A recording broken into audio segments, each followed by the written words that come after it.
Good morning, students. We are starting off with the revision of the next chapter, that is life processes.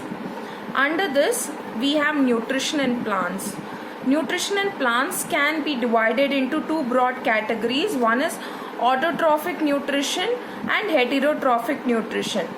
Autotrophic nutrition is nothing but here organism can prepare their food on their own and they are not dependent on other organism. Whereas over here under heterotrophic nutrition, the organisms are dependent on other organisms for food. Let's first concentrate on autotrophic nutrition.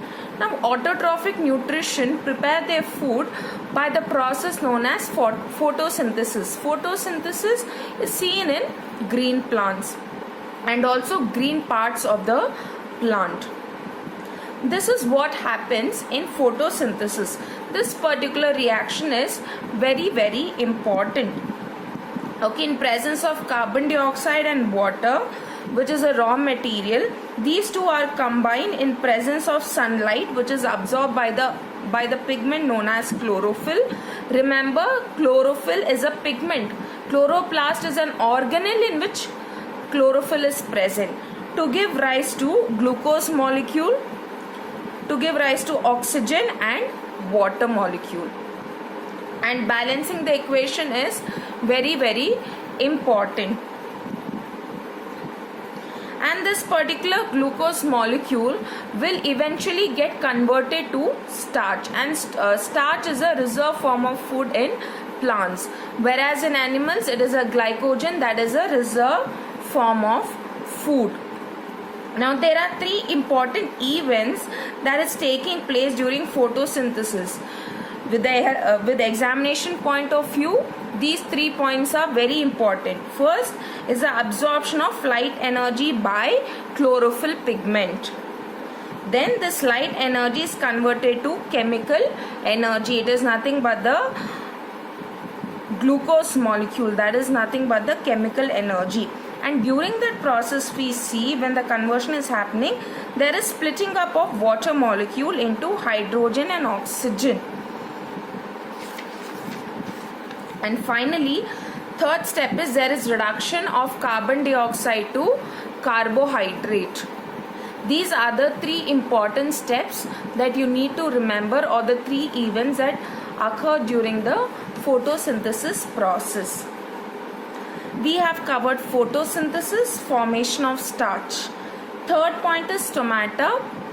In stomata, what we see over here is the exchange of oxygen or carbon dioxide takes place through stomata, and stomata is present on the leaf surface, present on the leaf.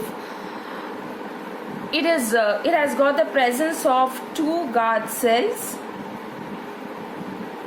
It has got the presence of chloroplast, so it can prepare food on its own. It can prepare the food on its own, and it is surrounded by the subsidiary cells. Okay, this is the structure of the stomata, and this kind of stomata is found in dicot plant. Hopefully you have understood with respect to autotrophic nutrition. Next, moving on to heterotrophic nutrition. Parasitic mode of nutrition. Here organism depend on the other organism for food. Okay, they can be partial parasite or it can be a total parasite. Now saprophytic mode of nutrition. Here the organism feed on dead and decaying organism. Example is a fungi. They release the enzymes outside the body, and the enzymes break down the complex food substance into a simple one, and then it is absorbed. Symbiosis, it's a mutually beneficial relationship. The example is a lichens, where algae and fungi are in close association with each other, and they share a mutually beneficial relationship, as the algae provides a food, whereas the fungi provides minerals, water and mineral to the algae. So this is to do with the nutrition in plants. Next, moving on to nutrition in human beings, I have put forth in a very simple way. The food is taken through the mouth. Mouth is nothing but the slit or an opening, and from the mouth the food enters the oral cavity. It produces saliva. In oral cavity, saliva is produced where the starch is broken down to simple sugar in presence of salivary amylase. Okay, further the food is pushed to the pharynx, then to the esophagus. Pharynx is a common opening for the food and the air to enter. Esophagus is also known as a food pipe, and it does not have any enzymes present in the esophagus. Then the food enters the stomach. It has got the presence of rugae. Rugae is nothing but the foldings present in the stomach. So that the main purpose of rugae is just that it increases the surface area. That's it. Gastric gland. Stomach has got the presence of gastric gland. The gastric gland secretes HCl. HCl serves two purposes. It creates an acidic medium as well as kills microbe. And pepsin occurs in an inactive form, that is pepsinogen, and that is acted upon by HCl so that it is converted into pepsin, and this brings about the digestion of proteins. And mucus prevents the inner lining of the stomach so that it does not get damaged or get corroded because of HCl. Next is the small intestine. Then the food enters the small intestine. The small intestine is made up of three parts, that is duodenum, jejunum and ileum. Now the bile juice as well as the pancreatic juice is received by the duodenum. Duodenum is a U-shaped structure. And bile juice, what is the function of this bile juice? It has got two functions. It creates an alkaline medium so that the pancreatic enzymes can act upon, and also it brings about the emulsification of fat.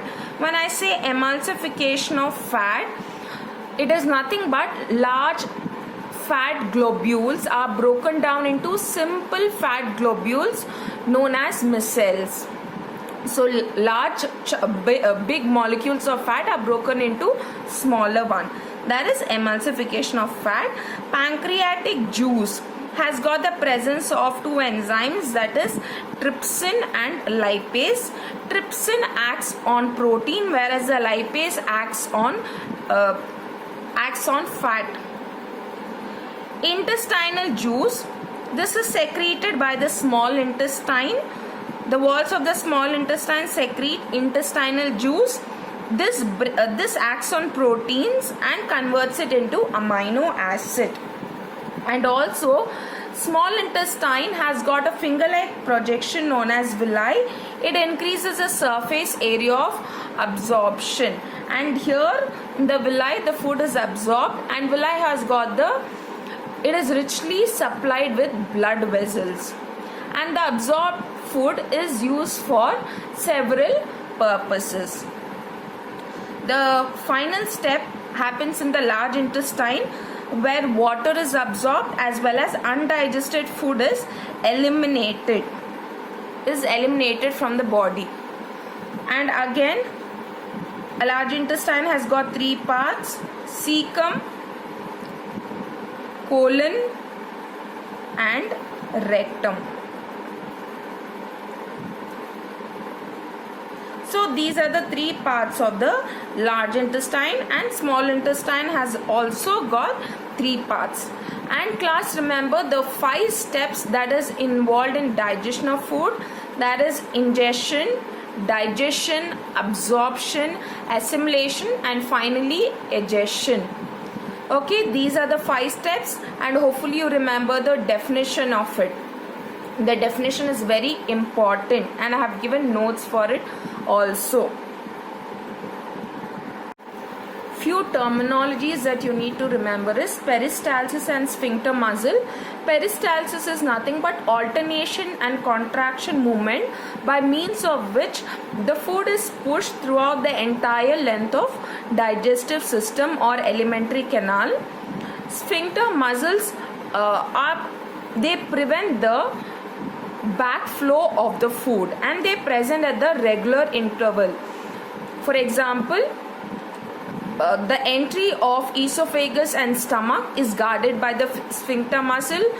The entry of the food between the stomach and small intestine is again guarded by a muscle. So it is present at the regular interval and prevents the backflow of the food.